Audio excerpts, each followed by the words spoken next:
Well, I think we need to prioritize pro-business legislation, and that includes right to work, and so it's not a condition of employment to be part of a union. You can decide if it has a value.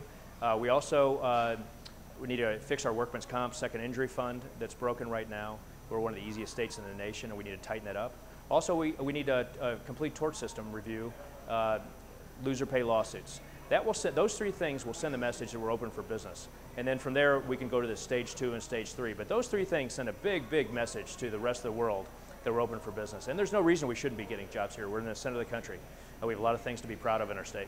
Earlier you said that we're like the Sunni state. Yeah, we're one of the easiest states in the nation to get sued, especially like in workman's comp, and we have a lot of frivolous lawsuits in our state, and we've got to tighten it up. States around us like Kansas have a much tighter system, and so it brings down the cost of doing business for everybody in our state when you can tighten it up and just get done. People want justice, but let's bring down the cost of the frivolous lawsuits and building in things like we need to get medical malpractice insurance caps back, things like that. And a lot of people want to know how will you strengthen the education system here in Missouri? Well, I strongly disagree with the cuts in higher education. It's been a 20% cut to Truman, and it's put a real disservice on Missouri families that we've had to raise tuitions. So I will fight, and I will make it a priority in my administration to find the money to get higher education cuts restored.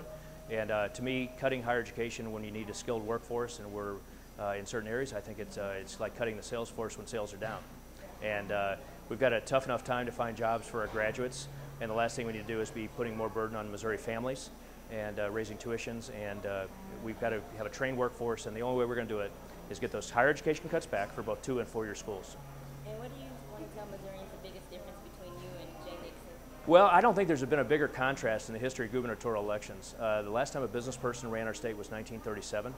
I am a person that is truly in the best interest of 5.9 million Missourians in 114 counties. My opinions, my vetoes, and my office is not for sale. I will represent all Missourians and will be ethnically diverse, geographically diverse in how we run our state. I think we need to have a fresh set of eyes, ears, energy in Jefferson City and get back to what's best for all Missourians versus just for special interests. And one last question. With Medicaid, if you became governor, would you opt out of the Medicaid expansion?